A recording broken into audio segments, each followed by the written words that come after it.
En las tierras resecas donde el sol agrieta el barro y la memoria se convierte en polvo, hay historias que el tiempo intenta sepultar en vano. Esta es la historia de Elara, una mujer a quien la vida le había arrebatado la luz de los ojos, pero a quien el destino le había reservado la tarea de iluminar la más honda de las oscuridades. Para ella, el mundo se había convertido en un tapiz de sonidos y texturas, y en el centro de ese universo, la pequeña mano de su hijo, Mateo, era la única brújula que le quedaba, el ancla que la aferraba a un mundo que ya no podía ver. El último eco de la voz de su esposo, apagada por la misma fiebre que le veló la vista, era un susurro constante en su alma, una promesa de resistir. Pero la resistencia se agrietaba como la tierra bajo sus pies. Despojados de su humilde hogar, con el estómago anudado por un hambre que ya tenía sabor a costumbre, Elara sentía el miedo como una helada que le calaba los huesos. Sabía que la decisión que estaba a punto de tomar era un salto a un abismo del que pocos regresaban, un pacto con el olvido y la desolación. Aferrada a la mano de Mateo, Elara caminó hacia la colina que todos en el pueblo de Ojo Seco evitaban, aquella coronada por el esqueleto de un viejo granero. El viento parecía gemir una advertencia a su paso, arrastrando el olor a madera podrida y a soledad rancia. La gente del pueblo, desde la seguridad de sus puertas, la observaba con una mezcla de lástima y terror supersticioso. Ir allí no era solo un acto de desesperación, era aceptar un destierro, era entregarse a un lugar que, según las viejas, guardaba los lamentos de los olvidados. La estructura se alzaba contra el cielo anaranjado del atardecer como una bestia dormida y famélica. Sus tablas, descoloridas y torcidas, parecían costillas expuestas, y los huecos en el techo eran cuencas vacías que miraban al cielo con indiferencia. Elara no podía ver la ruina, pero la sentía en cada ráfaga de aire helado que se colaba por las rendijas, en el crujido agónico de la madera bajo sus pies cansados, en el silencio profundo que ni siquiera los grillos se atrevían a romper. Era un lugar que olía a final, a historias terminadas en tragedia. Su hijo, sus ojos, tembló a su lado, y su voz fue un hilo frágil en la inmensidad de aquel abandono. Le describió el polvo que danzaba en los últimos rayos de luz, las telarañas que colgaban como sudarios y la sensación de que no estaban solos. Pero para Elara, el verdadero frío no provenía de los fantasmas de las leyendas, sino del pánico real y tangible de no tener un techo para proteger a su hijo del sereno de la noche, una amenaza mucho más inmediata que cualquier espectro. Fue allí, en el umbral de la desolación, con el peso de la humillación pública aún quemándole la piel y el último centavo de su dignidad entregado al hombre que los había condenado, que Elara tomó un respiro. Inhaló el aire cargado de moho y de pena y en lugar de retroceder, dio un paso adelante, hacia la oscuridad que la esperaba adentro. Para el mundo entraba a una tumba, para ella era la única puerta que le quedaba, la única posibilidad de forjar un refugio a partir de las ruinas. Antes de continuar, suscríbete al canal y deja tu like, porque el final de esta historia te va a sorprender.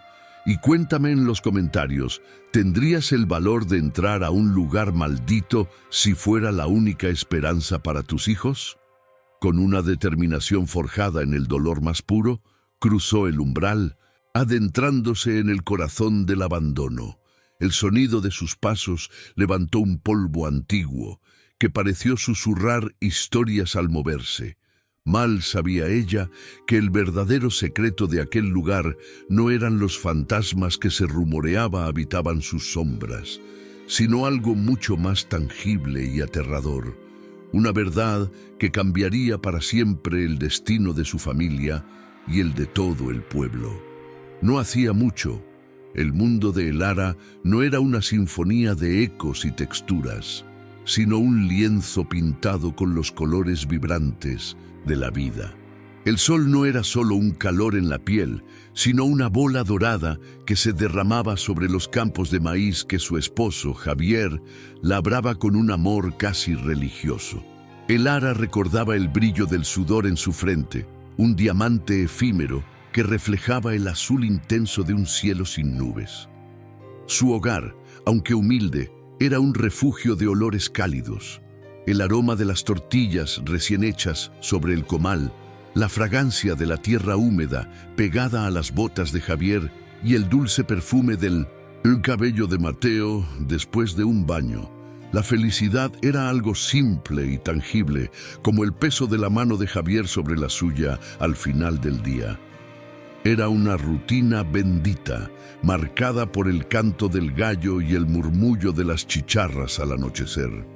Javier era un hombre de pocas palabras, pero de risa estruendosa. Una risa que parecía tener la fuerza de sacudir el polvo de las vigas del techo. Él le enseñó a Mateo a reconocer las estrellas y a Elara a encontrar la música en el silbido del viento. Y juntos eran una trinidad autosuficiente, una pequeña fortaleza construida con amor y trabajo duro, inmunes, creían ellos, a las sombras que se cernían más allá de su pequeño pedazo de tierra. Pero las sombras de Ojo Seco tenían un nombre y un dueño: Don Ricardo Montenegro. El hacendado era el propietario de todo lo que alcanzaba la vista, incluyendo la pequeña parcela que Javier trabajaba de sol a sol. Su benevolencia era un préstamo con intereses invisibles, una cuerda floja sobre la que todos los campesinos caminaban, rezando para no perder el equilibrio. Javier lo sabía, y cada cosecha entregada era un tributo pagado con el alma, una súplica silenciosa para que la tormenta de la codicia del hacendado pasara de largo, dejándolos en paz un año más. La vida, sin embargo, a menudo envía tormentas que no nacen en el cielo, sino en la sangre. La fiebre llegó sin anunciarse, como un ladrón en la noche. Empezó como un calor extraño en la frente de Javier, un cansancio que el sueño no podía curar. Pronto, el hombre cuya fuerza parecía capaz de mover montañas yacía temblando bajo una manta, su piel ardiendo y sus ojos perdidos en un delirio febril. Elara luchó contra la enfermedad con todo lo que tenía: infusiones de hierbas amargas, paños fríos y plegarias susurradas que se perdían en el silencio impotente de la habitación. Durante días, ella se negó a abandonar su lado, sintiendo cómo la vida de su esposo se le escapaba entre los dedos como un puñado de arena fina. El mundo exterior se desvaneció, reemplazado por el ritmo agónico de la respiración de Javier y el olor medicinal y metálico de la enfermedad. Fue en esa vigilia desesperada que la fiebre, como una bestia insaciable, saltó de un cuerpo a otro. Elara sintió el mismo fuego recorrer sus venas, pero su lucha no era por ella misma, sino por el hombre que amaba. Cuando Javier dio su último suspiro, en un amanecer gris que prometía lluvia, una parte de Elara murió con él. El silencio que llenó la habitación fue más ensordecedor que cualquier grito, pero su propio calvario apenas comenzaba. La fiebre no le arrebató la vida, pero le cobró un precio terrible. La luz del mundo empezó a desvanecerse, los colores a mezclarse en una mancha borrosa, hasta que un día el rostro de su hijo Mateo se convirtió en un recuerdo. La misma enfermedad que le quitó a su amor la condenó a una oscuridad perpetua. La noticia de la muerte de Javier y la ceguera de Elara llegó a los oídos de don Ricardo no como una tragedia, sino como una oportunidad. La compasión era una moneda que no cotizaba en su imperio de avaricia. Para él, la debilidad era una invitación a la rapiña, y aquella familia rota era la presa más fácil que había tenido en años. no esperó a que el luto se asentara en el alma de Elara, ni a que sus pies se acostumbraran a caminar en un mundo sin luz. Llegó una tarde, cuando el sol teñía el polvo del camino de un naranja sangriento. Elara lo supo antes de que hablara. Sintió la vibración de su caballo deteniéndose frente a la casa, escuchó el crujido arrogante de sus botas de cuero al bajar y olió la nube de su tabaco caro, un aroma que invadió su hogar como un veneno, profanando el recuerdo de los olores sencillos de su vida pasada. Mateo se aferró a su falda, su pequeño cuerpo temblando como una hoja. Don Ricardo no entró. Se quedó en el umbral, su corpulenta figura bloqueando la poca luz que aún entraba. Su voz, untada de una falsa lástima, fue una bofetada. Habló de deudas, de acuerdos rotos por la muerte de Javier, de la imposibilidad de que una mujer ciega e inútil pudiera seguir ocupando una de sus propiedades. Cada palabra era un martillazo sobre el corazón ya roto de Elara, una humillación calculada frente a los vecinos que espiaban desde la distancia. Ella intentó razonar, apelar a la memoria de su esposo, a los años de servicio leal. Su voz era un hilo tembloroso, pero digno. Le pidió tiempo, una oportunidad para encontrar una solución, un rincón donde no estorbaran. Pero para don Ricardo, la dignidad de los pobres era un insulto. Disfrutaba el acto de pisotearla, de demostrar su poder absoluto sobre sus vidas y sus destinos. La crueldad alcanzó su punto culminante cuando, con un gesto de desprecio, ordenó a sus dos capataces que vaciaran la casa. Elara no podía ver, pero podía oír. Oyó el sonido de sus pocas pertenencias siendo arrastradas por el suelo, el quejido de la vieja mecedora de Javier al ser lanzada afuera, el estallido de una vasija de barro que su madre le había regalado. Cada sonido era una herida, una amputación de su pasado, de su identidad. Mateo, sus ojos, le describía la escena en susurros ahogados por el llanto. Le contaba cómo los hombres se reían mientras tiraban sus ropas al polvo, cómo pateaban los juguetes de madera que Javier le había tallado. Elara lo abrazó con fuerza, intentando protegerlo no de la vista de la ruina, sino del sonido de su mundo haciéndose pedazos. Sentía la impotencia como un nudo en la garganta, un veneno que le quemaba por dentro. El hacendado se deleitó en cada segundo de su sufrimiento. Para él no era solo un desalojo, era una lección para todo el pueblo. Era un recordatorio brutal de quién mandaba, de que sus vidas le pertenecían y podía disponer de ellas a su antojo. La desgracia de Elara era el teatro de su tiranía y él era el actor principal, disfrutando del aplauso silencioso del miedo de los espectadores. Cuando no quedó nada dentro, don Ricardo se acercó a ella. Elara sintió su aliento fétido a tabaco y soberbia cerca de su rostro. Él no le habló a ella, sino a la multitud silenciosa que se había congregado. Dijo que, en un acto de magnanimidad, no la dejaría en la calle. Fue entonces cuando le ofreció el viejo granero de la colina, el lugar maldito, a cambio de la última moneda que le quedaba. Era la estocada final, el acto de despojarla no solo de su hogar, sino de su última pizca de dignidad. La humillación fue total. Aceptó, porque la alternativa era ver a su hijo dormir a la intemperie, expuesto al frío del sereno y a las bestias de la noche. La supervivencia de Mateo era la única ley que gobernaba su corazón, una ley por la cual estaba dispuesta a soportar cualquier cosa. Sintió la pequeña moneda de plata, el último vestigio de su vida con Javier, pasar de la mano temblorosa de su hijo a la suya, y de la suya a la palma carnosa y sudorosa de su verdugo.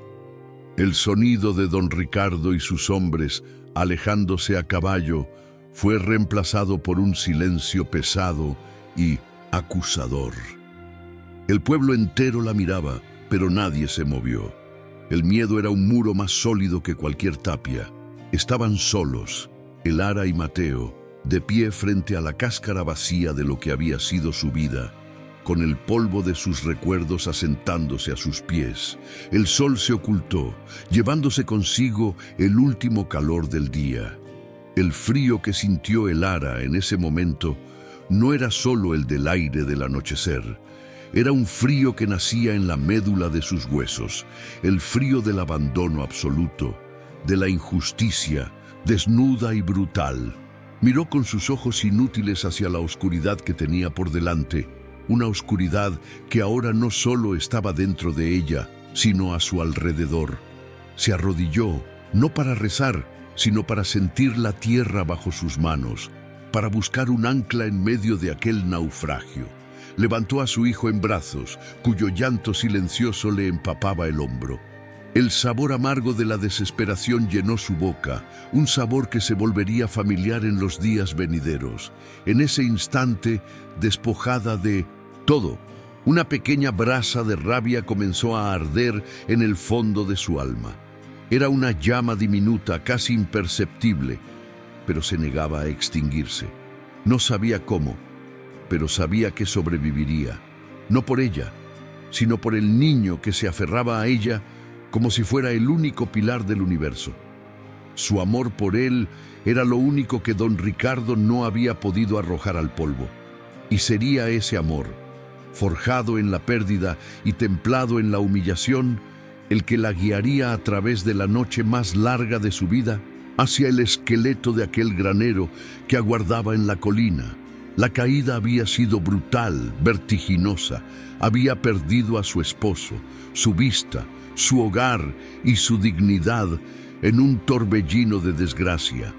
Estaba en el fondo del abismo, con el peso del mundo sobre sus hombros. Pero a veces es solo cuando se ha tocado el fondo que se encuentra la fuerza necesaria para impulsarse hacia arriba, para buscar una grieta de luz en la oscuridad más impenetrable. Elara se puso de pie, tomó la mano de Mateo y, dándole la espalda a las ruinas de su felicidad, comenzó a caminar. Cada paso era un acto de desafío, una promesa silenciosa hecha a los fantasmas de su pasado y al futuro incierto de su hijo. Se dirigía hacia el lugar que todos temían, sin saber que en el corazón de la desolación, entre el polvo y los lamentos, la esperaba no un final, sino un comienzo. La primera noche sin techo fue una lección de frío y olvido. Elara y Mateo se acurrucaron en el hueco de una tapia derruida, un refugio precario que apenas los protegía del sereno cortante que descendía de las montañas. Elara envolvió a su hijo con su propio rebozo, intentando transferirle un calor que ella misma ya no sentía. El suelo era una cama de piedras y polvo que se clavaba en sus huesos, y cada ráfaga de viento parecía susurrarle al oído la magnitud de su desamparo. El hambre era un animal vivo en su estómago, una bestia que la despertaba cada vez que el agotamiento intentaba vencerla. Con la primera luz del alba, el pueblo de Ojo Seco despertó a su rutina, y ellos se convirtieron en parte del paisaje de la miseria, invisibles y a la vez juzgados por cada par de ojos que pasaba. Las mujeres que antes compartían un saludo cordial, ahora cruzaban la calle para evitarlos. Los hombres que habían bebido pulque con Javier, ahora miraban al suelo, sus rostros una máscara de incomodidad y miedo. Elara sentía sus miradas como pequeños alfileres en la piel, una humillación silenciosa que dolía más que cualquier insulto abierto. La vergüenza era un sabor metálico en su boca, espeso y constante. Guiada por la mano de Mateo, intentó pedir ayuda. Su voz, al principio firme, se fue quebrando con cada portazo. Tocaban a puertas que ella recordaba abiertas y amables, pero que ahora se cerraban con una rapidez cruel. Podía oler el café de la olla y el guisado del almuerzo, aromas de una vida normal que se le antojaban un lujo inalcanzable, torturándola desde el otro lado de la madera. Cada negativa era un eco de la orden de don Ricardo, un recordatorio de que el miedo al hacendado era más fuerte que cualquier lazo de compasión o vecindad. Los días se arrastraron con la lentitud de una agonía. El sol del día los castigaba sin piedad y las noches los congelaban hasta el alma. Pasaron 2 días en los que su única comida fue un trozo de panela que una anciana piadosa les dejó caer en el regazo sin siquiera mirarlos. El ara lo partió con manos temblorosas, dándole la mayor parte a Mateo, mientras ella masticaba su pequeña porción lentamente, tratando de engañar al vacío de sus entrañas. El dulce sabor en su lengua se mezclaba con la amargura de la caridad recibida como a un perro callejero. El hambre se volvió una presencia constante, un dolor sordo que le nublaba los pensamientos y le debilitaba las rodillas. A la desesperación se sumó la fiebre en el cuerpo menudo de Mateo. Su piel, antes fresca, ahora ardía bajo sus dedos, y sus quejidos eran un puñal en el corazón de el ara. Sabía que no podía seguir así, que la calle, con su indiferencia helada, se los tragaría. La imagen de la vida de su hijo apagándose en sus brazos era un terror más profundo que su propia oscuridad, una pesadilla que la obligaba a mantenerse en pie cuando todo su ser le pedía rendirse. Fue en ese abismo de desesperanza, acurrucada en un callejón que apestaba a basura y orines, que escuchó el rumor. Eran las voces de 2 lavanderas que pasaban cerca, voces cascadas y llenas de superstición. Hablaban con un temor reverencial del viejo granero en la colina, el mismo que don Ricardo le había vendido. Lo llamaban la boca del lobo, el lugar donde el viento lloraba por las almas que se habían perdido allí, un sitio tan cargado de pena que ni las malas hierbas se atrevían a crecer cerca. Una de las mujeres juraba haber escuchado lamentos en una noche de luna llena, lamentos que no eran del viento. La otra contaba la historia de un vaquero que entró buscando refugio de una tormenta y salió a la mañana siguiente con el cabello blanco y la razón perdida, balbuceando sobre sombras que bailaban y susurros que salían de la propia madera. Decían que el granero estaba maldito, que era una tumba para cualquiera lo suficientemente necio o desesperado como para cruzar su umbral. Para cualquier otra persona, aquellas palabras habrían sido una advertencia definitiva, un sello de muerte sobre aquel lugar. Pero para el ara, que ya sentía el aliento helado de la muerte sobre la nuca de su hijo, las palabras sonaron diferentes. Maldito, embrujado, lleno de fantasmas. ¿Qué espectro podía ser más aterrador que ver a su hijo consumirse por la fiebre a la intemperie? Un techo, aunque estuviera roto, era un techo. Unas paredes, aunque susurraran lamentos, eran un escudo contra el viento asesino de la noche. La decisión floreció en su mente, no como un acto de fe, sino como la última y única opción en un mundo que le había cerrado todas las puertas. Era un salto al vacío, un pacto con lo desconocido. Los fantasmas de las leyendas no podían ser peores que los monstruos de carne y hueso como don Ricardo, ni que el espectro tangible del hambre. La supervivencia de Mateo pesaba más que todas las supersticiones del pueblo juntas. Era una elección nacida de las cenizas de la esperanza, una apuesta final contra el destino. Tomó el rostro febril de su hijo entre sus manos. No podía ver sus ojos, pero podía sentir el temblor de sus pestañas y el calor de su aliento débil. Le habló con una calma que no sentía, con una voz que tejió una historia sobre un castillo viejo y olvidado en la cima de una colina, un lugar secreto solo para ellos dos, donde estarían a salvo y calientes. Le prometió que allí, en ese refugio mágico, ella podría curarlo y volverían a estar bien. Mateo, en su delirio febril, apenas pudo asentir, pero se aferró a la promesa con la fe ciega que solo un niño puede tener en su madre. Su confianza fue la chispa que el ara necesitaba. Se puso de pie, su cuerpo protestando por el esfuerzo, y acomodó a su hijo sobre su espalda, sintiendo el peso frágil de su mundo entero. Cada músculo le dolía, cada hueso parecía crujir, pero en su corazón ardía una determinación forjada en el más puro y feroz amor maternal. Comenzó a caminar, dándole la espalda al pueblo que los había repudiado. Su peregrinaje no fue largo en distancia, pero sí infinito en significado. Cada paso que daba para alejarse del caserío era un paso para alejarse de la falsa piedad y del juicio silencioso. La gente la observaba desde sus puertas y ventanas, sus rostros una mezcla de lástima y alivio por no estar en su lugar. Nadie la detuvo, nadie ofreció una última ayuda. Para ellos, ella ya estaba perdida, caminando hacia su tumba. El viento en la colina era más fuerte, más frío. Le azotaba el rostro y enredaba su cabello como si intentara hacerla retroceder. El olor a polvo y a hierba seca llenaba el aire, un perfume de soledad y abandono. El ara no podía ver la silueta del granero que se recortaba contra el cielo morado del atardecer, pero podía sentir su presencia imponente, una mancha de oscuridad en un mundo que ya era oscuro para ella. No sentía miedo de los fantasmas.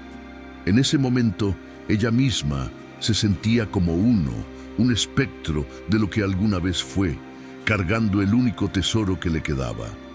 Se detuvo al pie de la colina, tomando una bocanada de aire. El camino que subía era empinado y rocoso, un último obstáculo. Miró con sus ojos ciegos hacia la cima, hacia el lugar que todos temían. Para el mundo era el final del camino, el umbral de la desolación. Para ella era la única puerta que le quedaba abierta, la última esperanza. Y con la fuerza que solo una madre acorralada puede encontrar, comenzó a subir. La subida a la colina fue el último tramo de una peregrinación hacia el olvido. Cada paso sobre la tierra suelta y las piedras afiladas era un esfuerzo sobrehumano para el ara, cuyo cuerpo, debilitado por el hambre, protestaba con un dolor sordo y profundo. Sentía el peso febril de Mateo en su espalda, no como una carga, sino como el último tesoro que le quedaba en el mundo, un ancla de carne y hueso que la obligaba a seguir adelante, a no desplomarse sobre aquel sendero de abandono. El granero no era una imagen en su mente, sino una presencia, una mancha de frío que crecía a medida que se acercaban, un vacío que parecía absorber el poco calor que quedaba en el aire del atardecer. Cruzar el umbral fue como entrar en la garganta de una bestia muerta hace mucho tiempo. El aire estancado la golpeó con una fuerza casi física, una mezcla nauseabunda de madera podrida, heno enmohecido y el olor agrio y penetrante de los excrementos de ratas y murciélagos. Era el perfume de la decadencia absoluta, de la vida que se ha rendido. El sonido de sus propios pasos, inseguros y arrastrados, levantó un polvo tan antiguo que pareció gemir al ser perturbado, llenando sus pulmones de una sequedad que le arañaba la garganta. El silencio interior era profundo, una ausencia total de vida que hacía que el lamento del viento afuera sonara como la voz de un fantasma. Mateo se apretó contra ella, su pequeña voz temblando mientras le describía la desolación que sus ojos veían. Le habló de las telarañas que colgaban del techo como sudarios grises y pesados, tan densas que ocultaban las vigas. Le describió los grandes boquetes en el techo, a través de los cuales se filtraban los últimos rayos de un sol moribundo, iluminando nubes de polvo danzante como si fueran espectros diminutos. Le susurró que sentía que no estaban solos, que las sombras en los rincones parecían moverse y observarlos con una curiosidad helada. La primera noche fue un bautismo de miseria. Encontraron el rincón menos sucio, una esquina donde el techo parecía más intacto, y se acurrucaron sobre un montón de paja seca que picaba y olía a tierra rancia. El ara abrazó a su hijo con todas sus fuerzas, intentando crear con su cuerpo un escudo contra el frío que se colaba por 1000 rendijas, un frío húmedo y cortante que parecía tener dientes. El viento no solo aullaba, sino que se divertía tocando la estructura en ruinas como si fuera un instrumento macabro, produciendo un concierto de quejidos, silbidos y golpes secos que hacían que el sueño fuera imposible. Al amanecer, la luz gris que se filtraba por los agujeros del techo no trajo consigo ningún alivio. Solo reveló la verdadera escala de su nueva prisión. La suciedad lo cubría todo como una segunda piel. Las paredes estaban manchadas de humedad y el suelo era un campo minado de basura y escombros. La tarea de convertir aquel basurero en un hogar parecía una burla cruel, una montaña de desesperanza que amenazaba con aplastarlos. Pero la visión del rostro pálido de Mateo, de sus labios amoratados por el frío, encendió en el ara una llama de furia contra el destino. Comenzaron el trabajo hercúleo de limpiar. Guiada por las descripciones de Mateo, el ara se movía a tientas, usando sus manos para sentir y apartar la inmundicia. Sus dedos, pronto en carne viva, se convirtieron en sus ojos, aprendiendo la geografía de su pequeño rincón, la aspereza de una viga, la superficie resbaladiza de una mancha de moho, el frío de una piedra suelta en el suelo. Juntos, arrastraron montones de paja podrida hacia afuera, levantando nubes de esporas que los hacían toser hasta quedarse sin aliento, en un esfuerzo titánico por reclamar un pedazo de aquel lugar para la vida. Los días se convirtieron en una rutina de supervivencia brutal. La mayor parte del tiempo lo dedicaban a buscar algo que comer, raíces amargas que el ara reconocía por el tacto, algunos frutos silvestres que Mateo encontraba en los arbustos cercanos. El agua la recogían de un charco lejano, turbia y con sabor a barro, pero era lo único que tenían para calmar la sed y la fiebre intermitente de Mateo.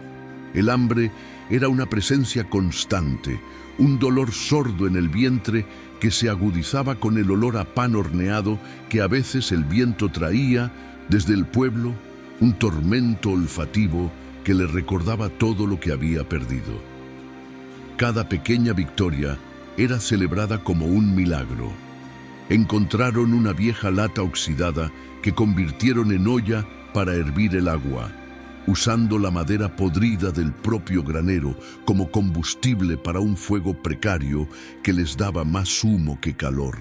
Con barro y paja, taparon uno de los agujeros más grandes de la pared, un acto de construcción que, aunque insignificante para el mundo, para ellos fue como levantar la primera piedra de una fortaleza.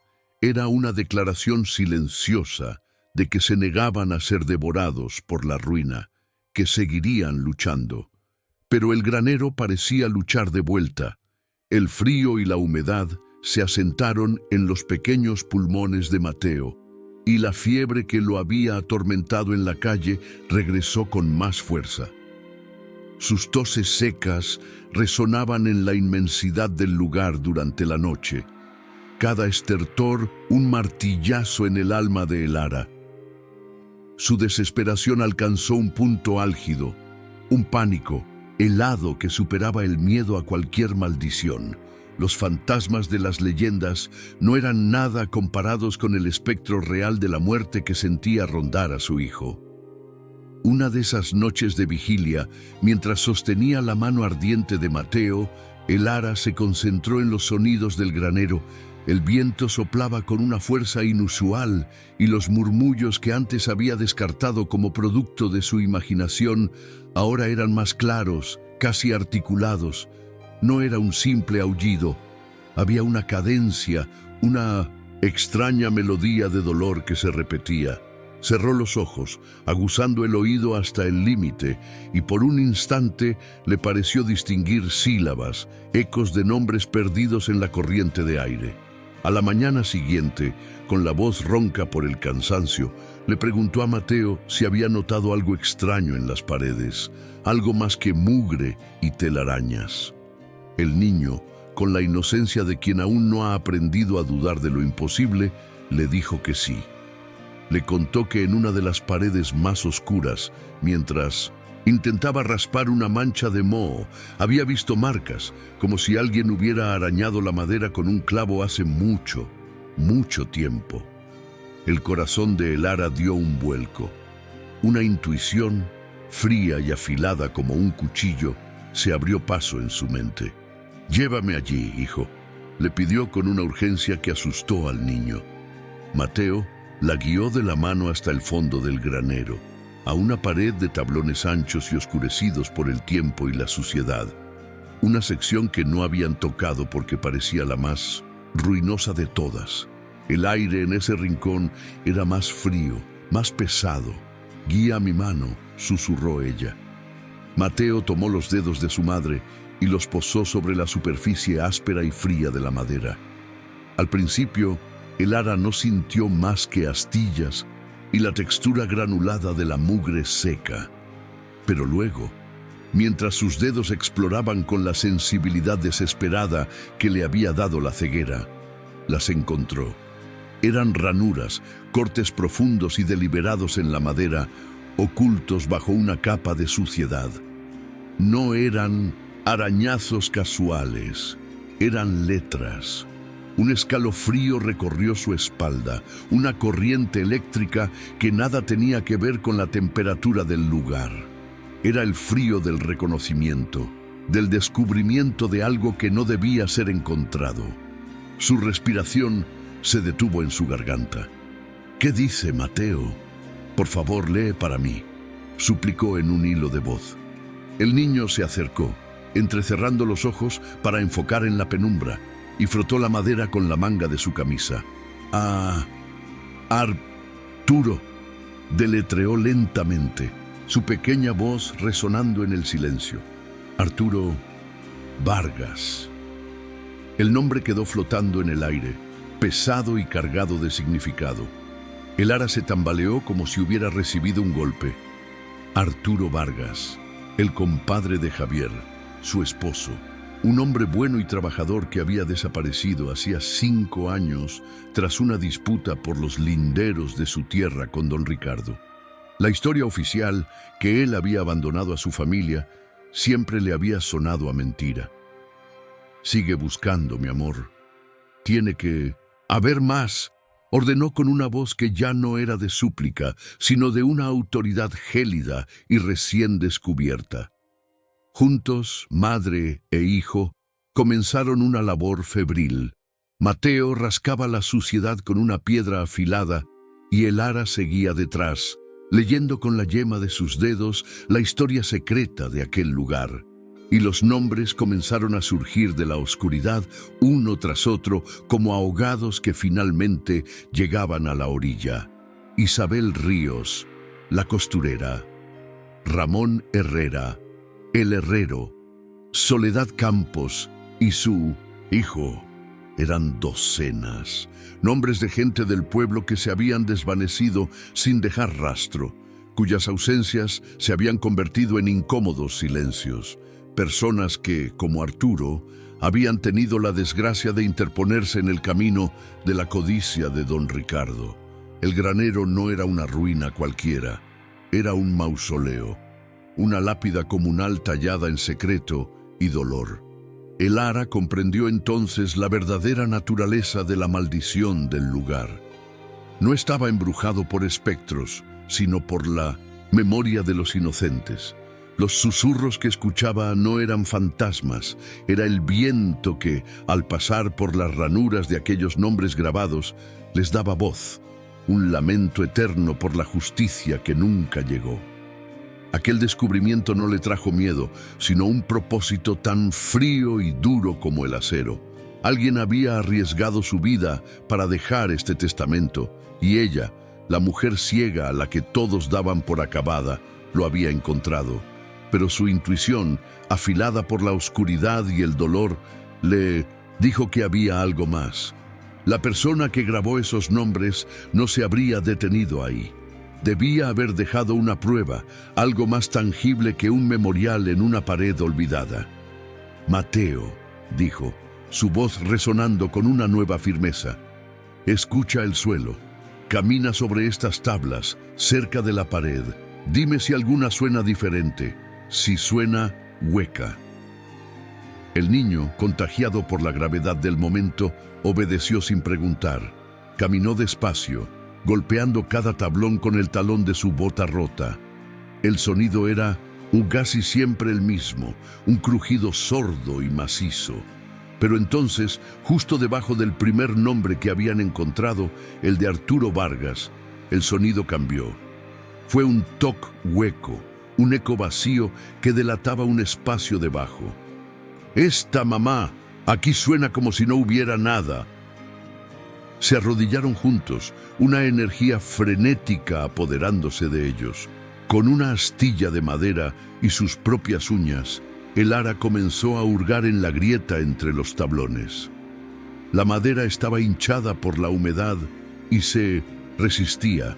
Sus dedos sangraban, pero no sentía el dolor, consumida por la certeza de que estaba a punto de desenterrar el corazón del secreto. Con un último esfuerzo, haciendo palanca con todas sus fuerzas, el tablón cedió con un gemido agónico. Un soplo de aire viciado y olor a tierra húmeda escapó del agujero oscuro que se abrió a sus pies. Con el corazón latiéndole en la garganta, el ara metió la mano en el hueco. Sus dedos rozaron algo envuelto en lo que parecían ser jirones de tela de costal. Lo agarró con cuidado y lo sacó a la luz incierta. Era una pequeña caja de metal, cuadrada y pesada, cubierta de una gruesa capa de óxido que la hacía parecer un trozo de tierra solidificada. El cerrojo estaba casi soldado por la herrumbre, pero después de varios intentos, golpeándolo contra una piedra, se dio con un chasquido metálico que pareció un grito. El ara levantó la tapa con manos temblorosas.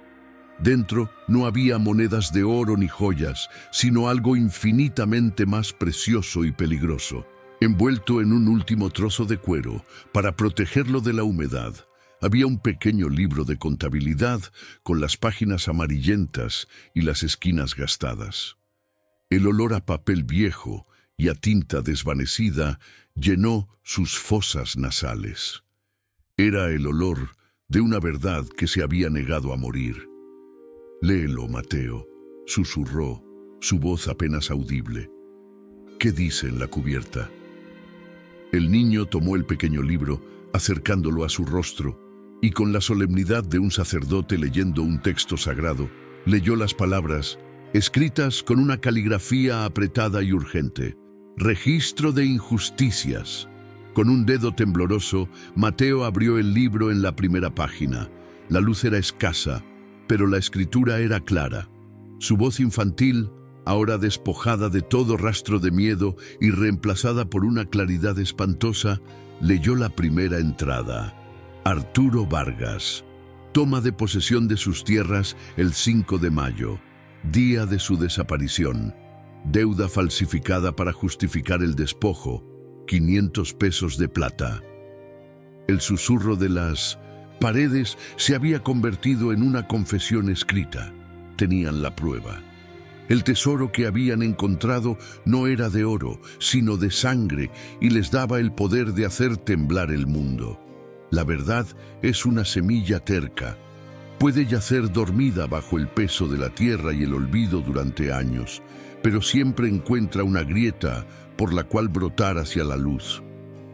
La noticia de que algo había cambiado en el viejo granero no viajó como una noticia, sino como un rumor, una maleza que se enredó en las conversaciones del mercado.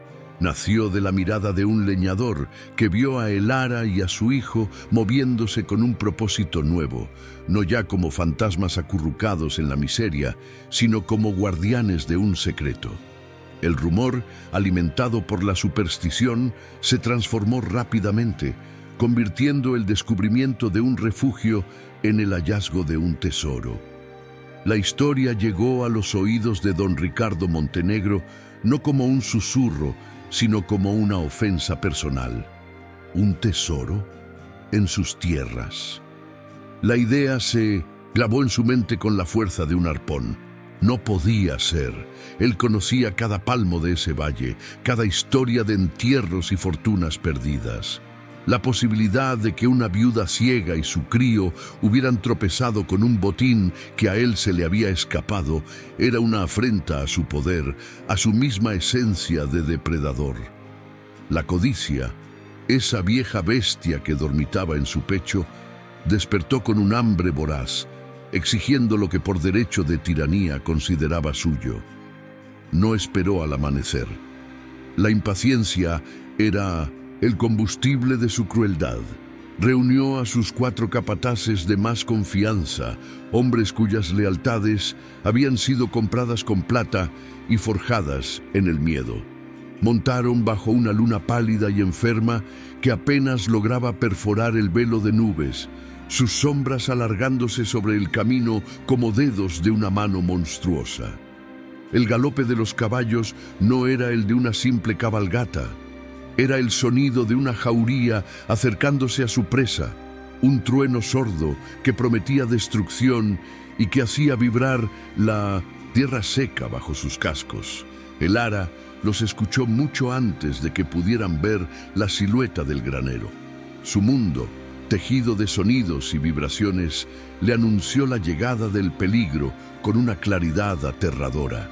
Sintió el temblor rítmico en el suelo de tierra, una pulsación que ascendía por sus pies y se instalaba como un nudo de hielo en su estómago. No era el paso cansino de un campesino regresando tarde a casa, era la cadencia arrogante y apresurada del poder. Despertó a Mateo con una suavidad que desmentía la urgencia que le quemaba por dentro, su mano sobre la boca del niño para ahogar cualquier grito de sorpresa. El miedo que sintió no era el mismo pánico paralizante de antes. Era diferente, un miedo afilado y frío, templado por el propósito que ahora ardía en su alma. Ya no era solo una víctima acorralada, era la guardiana de una verdad, la voz de los silenciados. Escondió el pequeño libro de contabilidad en el hueco más profundo de un muro, cubriéndolo con paja y tierra, un acto de fe en la oscuridad que era su aliada. Abrazó a su hijo y le susurró al oído que, pasara lo que pasara, no debía tener miedo, que los fantasmas de ese lugar ahora estaban de su lado. Los caballos se detuvieron abruptamente afuera, rodeando el granero como lobos a un redil. El silencio que siguió fue más amenazante que el galope, un vacío cargado de intención violenta. Elara oyó el crujido de las sillas de montar, el peso de las botas al tocar el suelo y el tintineo metálico de las espuelas.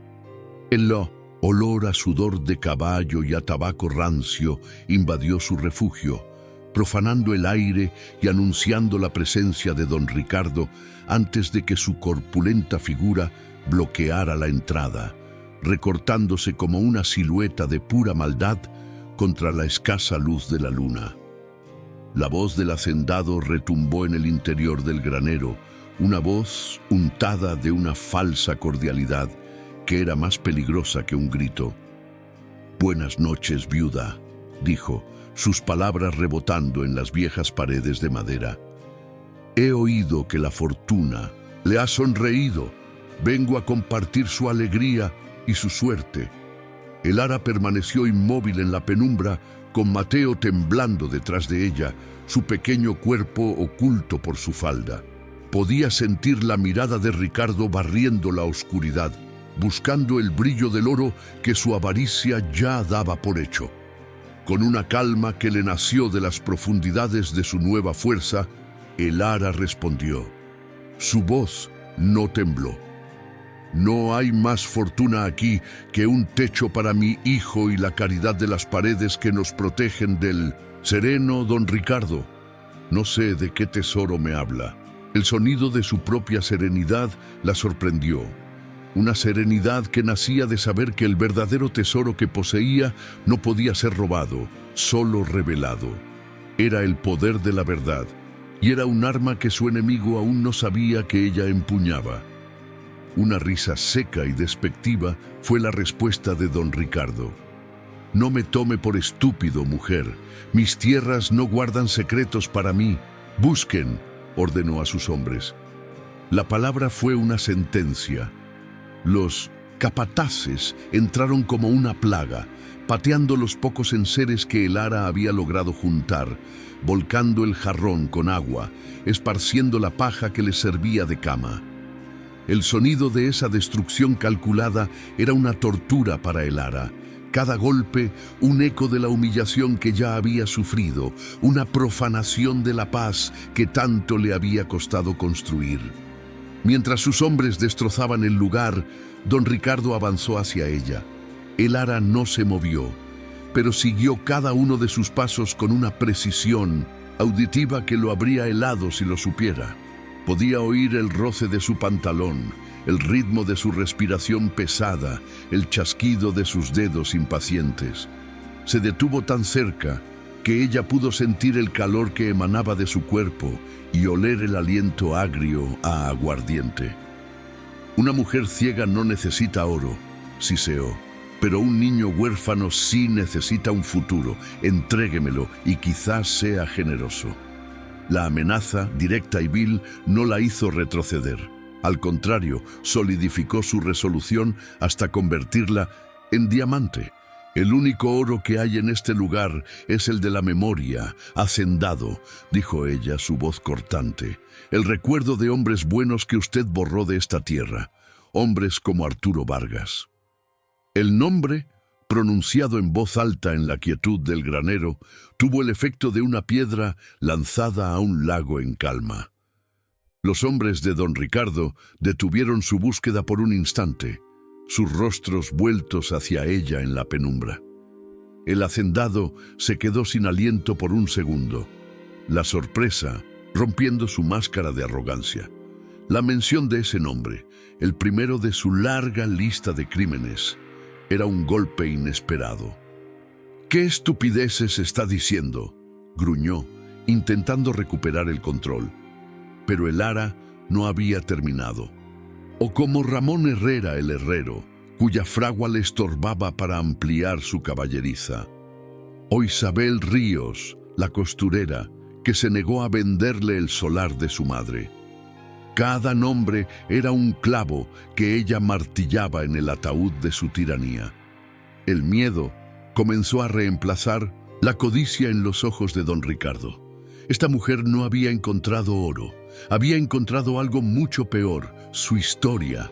Desesperado, dio un paso rápido y agarró a Mateo, arrancándolo de detrás de su madre. El niño soltó un grito ahogado de terror. «¡Basta de juegos, bruja!», rugió Ricardo, poniendo un cuchillo contra la garganta del niño. «Dime dónde está o este cachorro pagará por tu insolencia». El frío del acero contra la piel de su hijo fue algo que el ara sintió como si fuera en su propio cuello. Fue en ese instante que el miedo del ara se transformó en una furia helada y pura. El amor por su hijo era una fuerza de la naturaleza, un torrente capaz de arrasar con todo. «Suéltelo», ordenó, y su voz ya no era la de una viuda desvalida, sino la de una jueza dictando sentencia. «Suéltelo ahora, o le juro por el alma de mi esposo que su nombre será el próximo en ser susurrado por cada rincón de este valle, no como un hacendado, sino como el asesino cobarde que es». «¿Y quién te va a creer a ti? ¿Una loca ciega?», se burló él, aunque su mano temblaba ligeramente. «Tengo testigos», replicó el ara con una certeza demoledora. «Tengo un libro, un registro de cada tierra que robó, de cada deuda que inventó, de cada vida que apagó. Está todo escrito con fechas y detalles. La mano que lo escribió probablemente fue silenciada por usted, pero la tinta es más terca que la muerte. La tinta no se calla. La mención del libro fue el golpe de gracia. La cara de don Ricardo se descompuso, su piel adquiriendo un tono ceroso a la luz de la luna. Sus hombres se miraron entre sí, la duda sembrada en sus mentes. Conocían las historias. Habían sido testigos silenciosos de muchas de ellas. Las palabras de la mujer ciega no sonaban a locura, sino a una verdad que todos habían ayudado a enterrar. El poder de don Ricardo se basaba en un miedo que ahora se resquebrajaba, carcomido por la posibilidad de que sus propios crímenes salieran a la luz y los arrastraran a ellos también. Uno de ellos, el más viejo, dio un paso atrás, haciendo la señal de la cruz. «El libro, dámelo», exigió Ricardo, su voz ahora un graznido ronco de pánico. «Dámelo y los dejaré ir, lo juro». El ara soltó una risa corta y amarga, un sonido desprovisto de toda alegría. «Usted jura, su palabra vale menos que el polvo que pisamos. El libro está a salvo, lejos de aquí, y una copia de su contenido ya está en camino a la capital con el único hombre de este pueblo al que usted no ha podido comprar ni amenazar, el padre Miguel». Era una mentira, una apuesta desesperada, pero dicha con tal convicción que sonó a evangelio. El farol funcionó. La mención del joven cura, cuya integridad era conocida, hizo que don Ricardo se tambaleara. Se vio atrapado, su imperio de miedo derrumbándose por las palabras de una mujer a la que había despojado de todo. En su mente ya veía a los federales llegando, las preguntas, la horca. La bestia acorralada es la más peligrosa. Con un grito de rabia pura, arrojó a Mateo a un lado y se abalanzó sobre el ara, sus manos buscando el cuello de la mujer que se había atrevido a desafiarlo. Pero el ara estaba preparada. En su mundo de oscuridad, había aprendido a anticipar el movimiento por el sonido del aire desplazado, por la vibración de los pasos. Justo cuando él se lanzaba, ella se dejó caer al suelo, haciéndolo pasar de largo. Don Ricardo, desequilibrado por su propia furia, tropezó en la oscuridad y se estrelló contra la pared de los nombres. Su cabeza golpeó la madera con un sonido sordo y húmedo, justo debajo del nombre tallado de Arturo Vargas, como si el primer fantasma de su lista hubiera venido a cobrar su deuda. El hacendado se desplomó en el suelo, inconsciente, un hilo de sangre manchando la madera. Sus capataces se quedaron helados, paralizados por la repentina e increíble caída de su amo. Miraron al hombre caído, luego a la mujer ciega que se ponía de pie con una dignidad imponente, y finalmente se miraron entre ellos, sin una palabra. Como si un pacto silencioso se hubiera sellado, dieron media vuelta y huyeron, desapareciendo en la noche, dejando a su tirano derrotado en el polvo. El ara se quedó sola en el silencio, su corazón latiendo con la fuerza de un tambor de guerra. Corrió a tientas hacia donde había caído su hijo, encontrándolo acurrucado y asustado, pero ileso. Lo abrazó con una fuerza que contenía todo el terror y el alivio del mundo. Su rostro enterrado en el cabello del niño. Había enfrentado al monstruo en su propia guarida y, contra todo pronóstico, había vencido. El aire del granero ya no olía a podredumbre y miedo, sino al aroma limpio y metálico de la justicia que apenas comenzaba. El silencio que descendió sobre el granero fue más pesado y profundo que cualquier grito. Era un silencio denso, preñado del olor metálico de la sangre y del polvo recién levantado. El ara no se movió por un instante, escuchando el eco de su propio corazón martillando contra sus costillas. Un tambor solitario en la quietud repentina.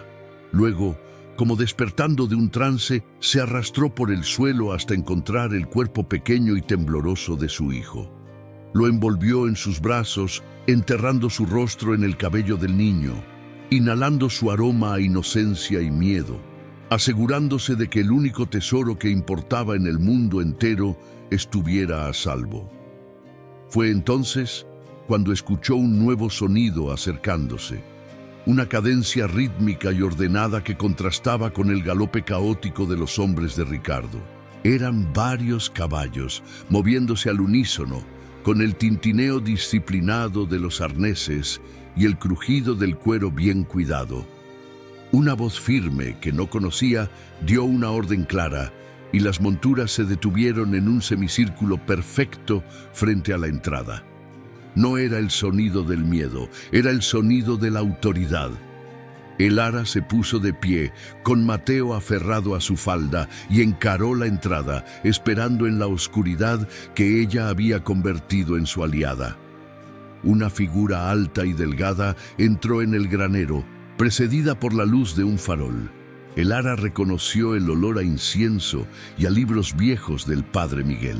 El joven cura se acercó a ella, su voz un susurro lleno de asombro y alivio. El ara, su mentira fue una inspiración divina.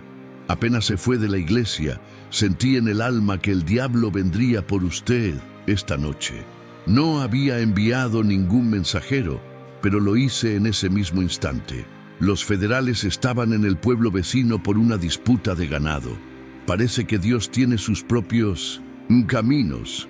Detrás de él entraron hombres uniformados, sus rostros serios iluminados por la luz danzante del farol. Don Ricardo comenzó a gemir en el suelo. Recuperando una conciencia turbia, se incorporó con dificultad, llevándose una mano a la cabeza ensangrentada, su mirada pasando de la confusión al pánico puro al ver los uniformes de los federales. Su imperio, construido sobre cimientos de miedo y silencio, se desmoronaba ante sus ojos. Intentó ponerse de pie, inflar el pecho, invocar esa arrogancia que había sido su armadura durante tantos años, pero solo logró tambalearse como un borracho. Su voz, cuando finalmente salió, no fue un trueno, sino un graznido patético y ronco. Hay un error. Soy Ricardo Montenegro. Esta mujer es una bruja, una loca. Pero sus palabras se ahogaron en el aire cuando el capitán de los federales, un hombre de rostro curtido por el sol y la justicia, tomó el pequeño libro que el padre Miguel le ofrecía. El capitán abrió el registro y con una voz clara y cortante que no admitía réplica, comenzó a leer la primera entrada en voz alta. Arturo Vargas. Toma de posesión de sus tierras el 5 de mayo, día de su desaparición. Deuda falsificada para justificar el despojo. 500 pesos de plata. El capitán levantó la vista hacia la multitud de gente del pueblo que se había congregado tímidamente detrás de los soldados, atraída por la conmoción. ¿Alguien conoció a este hombre? Un silencio temeroso se mantuvo por un segundo, y luego una mujer anciana, la viuda de Arturo, dio un paso al frente, sus ojos negros ardiendo con un dolor de años. «Era mi esposo», dijo, su voz quebrada pero firme. «Don Ricardo nos dijo que se había fugado con otra. Nos echó de nuestra tierra una semana después». El capitán asintió sombríamente y continuó leyendo, nombre tras nombre, crimen tras crimen. Con cada entrada, otra voz del pueblo se alzaba, rompiendo el pacto de silencio, tejiendo con sus testimonios una soga irrompible alrededor del cuello del hacendado. La humillación de don Ricardo fue absoluta y devastadora. Despojado de su poder, reducido a un simple criminal expuesto bajo la luz de un farol, su cuerpo pareció encogerse. Ya no era el gigante que aterrorizaba el valle, sino un hombre patético, sudoroso y manchado de sangre y polvo. Cuando los soldados lo amarraron, no se resistió. La lucha había abandonado su cuerpo. Lo sacaron del granero, arrastrándolo a través del corredor de rostros que antes se inclinaban ante él, y, que ahora lo miraban con una mezcla de desprecio y una justicia largamente esperada. Nadie gritó, nadie insultó. El silencio de su condena fue el castigo más elocuente de todos. El ara escuchó el sonido de los caballos alejándose, llevándose consigo la fuente de la oscuridad que había plagado Ojo Seco por tanto tiempo. No sintió una explosión de alegría ni de venganza, sino una calma profunda, como la que sigue a una fiebre que finalmente se rompe. Era una sensación de vacío, pero no de pérdida. Era el espacio que quedaba para que algo nuevo pudiera crecer. Sintió que los susurros de las paredes se habían aquietado por fin, las almas grabadas en la madera encontrando, si no la paz, al menos el descanso de la justicia. Cuando el último eco de los cascos se desvaneció, la gente del pueblo se acercó a ella. Ya no la miraban con lástima ni con miedo supersticioso. Se acercaron con una reverencia silenciosa. La anciana viuda de Arturo Vargas tomó la mano de Elara, una mano callosa y marcada por el trabajo, y la apretó con fuerza. «Usted nos devolvió la voz, doña Elara», susurró. «Usted, con sus ojos que no ven, nos hizo ver a todos la verdad». En ese momento, Elara dejó de ser la viuda ciega, la paria. Se había convertido en el corazón y la conciencia de su pueblo. Los años que siguieron fueron como una lenta y bendita primavera después de un invierno demasiado largo. Con la tiranía de don Ricardo convertida en una leyenda para asustar a los niños, las tierras que había robado fueron devueltas a sus legítimos dueños o a sus descendientes. El agua pareció volver a correr con más alegría por los arroyos, y los campos, trabajados ahora con esperanza en lugar de miedo, respondieron con cosechas abundantes. Ojo Seco dejó de ser un pueblo de susurros y miradas bajas para convertirse en una comunidad de voces claras y frentes en alto. El viejo granero, la boca del lobo, se transformó junto con el pueblo. Con la ayuda de todos, la estructura ruinosa fue restaurada, pero no para ser una simple vivienda. Se convirtió en el centro de la nueva vida de Ojo Seco, la primera escuela y la sede de la cooperativa de agricultores. Las maderas podridas fueron reemplazadas por vigas fuertes y el techo agujereado fue cubierto con tejas nuevas que brillaban bajo el sol. La luz entraba a raudales por ventanas amplias, iluminando los rostros de los niños que aprendían a leer y a escribir. La pared de los nombres, sin embargo, no fue tocada. Fue cuidadosamente lijada y barnizada por las manos agradecidas del pueblo, convirtiéndose en un solemne memorial. Era la primera lección que cada niño aprendía, la historia de aquellos que fueron silenciados y la de la mujer ciega que les había devuelto la voz. Los nombres ya no eran un lamento, sino un recordatorio del precio de la libertad y del coraje que se puede encontrar en los lugares más oscuros y en las personas más inesperadas. Elara se convirtió en la matriarca no oficial de Ojo Seco. Su ceguera, lejos de ser una debilidad, era vista como una fuente de una sabiduría más profunda. La gente acudía a ella no solo para dirigir la cooperativa con una justicia y una inteligencia que asombraban a todos, sino también para buscar consejo, para mediar en disputas, para escuchar una palabra de aliento. Su casa, construida junto al granero, siempre tenía las puertas abiertas y el aroma a café de olla recién hecho flotando en el aire.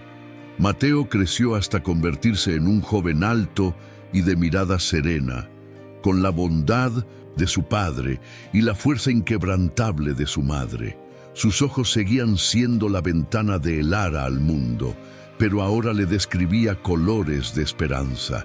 El verde intenso de los maizales, el azul profundo de un cielo sin amenazas, el brillo en los ojos de los niños que corrían libres por la plaza donde una vez su madre había sido humillada. Se convirtió en el maestro de la escuela del granero, enseñando no solo las letras, sino también la lección más importante que había aprendido: que la verdadera ceguera es la del corazón que se niega a ver la injusticia. Una tarde, muchos años después, Elara estaba sentada en la mecedora que el pueblo le había regalado en el porche de su casa. Escuchaba la sinfonía de su mundo renacido, la risa de sus nietos jugando cerca, el sonido rítmico del martillo del nuevo herrero, el murmullo de las conversaciones animadas que venían del mercado. El aire ya no olía a polvo y a miedo, sino a tierra fértil, a pan horneado y a flores silvestres. Su mundo ya no era una oscuridad, sino un tapiz tejido con los hilos dorados de la paz y la dignidad. Había llegado al fondo del abismo, a un lugar donde la única luz era el recuerdo del amor y la única guía era la mano de su hijo.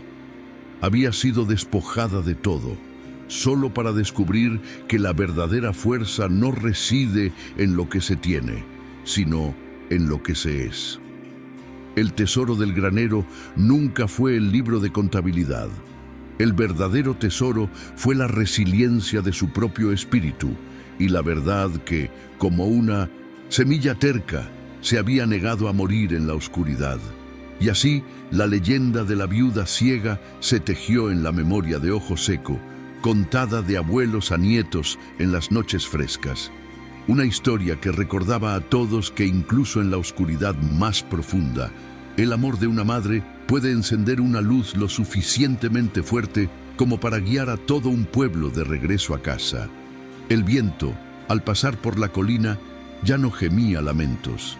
Ahora, si se escuchaba con atención, parecía cantar una melodía suave y antigua, la canción de una justicia encontrada y de una vida reconstruida desde las ruinas. La historia de Elara nos enseña que la verdadera vista no reside en los ojos. En un mundo obsesionado con las apariencias, ella, despojada de la luz, aprendió a percibir la esencia de las cosas, la vibración de la mentira en una voz, la textura de la verdad en una pared olvidada y el peso de la justicia en un viejo libro. Su oscuridad se convirtió en su faro, una prueba de que a veces es necesario cerrar los ojos al mundo para poder verlo con claridad por primera vez, encontrando en la aparente debilidad la más inquebrantable de las fortalezas. Su viaje nos recuerda también que el valor no siempre brilla como el oro. Aquel granero, vendido como un monumento a la humillación, un esqueleto de madera podrida que todos despreciaban, guardaba en su corazón decrépito la semilla de la redención de todo un pueblo. Nos demuestra que en los lugares más desolados, en las ruinas que la sociedad descarta y teme, a menudo yace el tesoro más grande, no una fortuna material, sino el conocimiento que tiene el poder de sanar, de reconstruir y de liberar.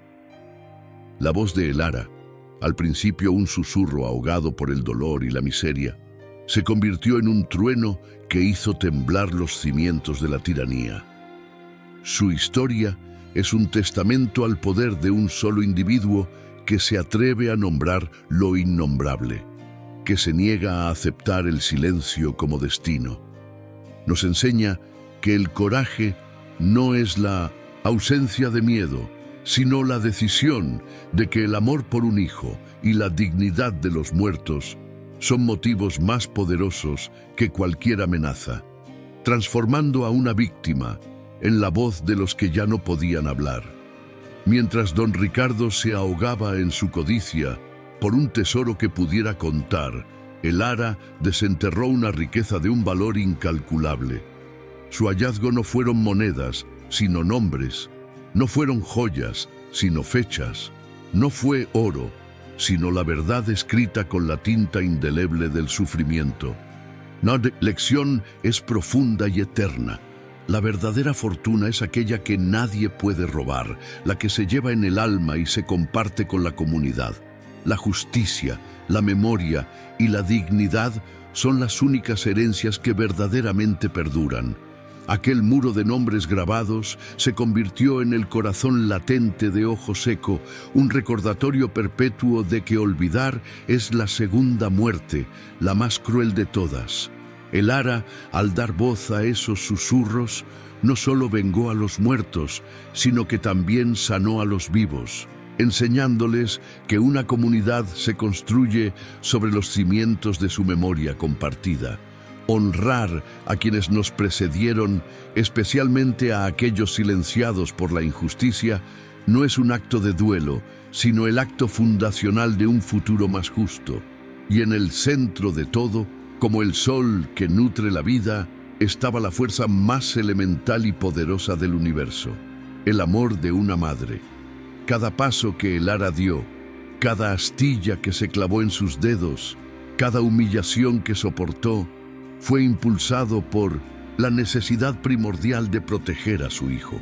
Fue ese amor feroz e incondicional el que la guió a través de la noche más oscura, convirtiendo la desesperación en un arma y el dolor en un escudo inquebrantable.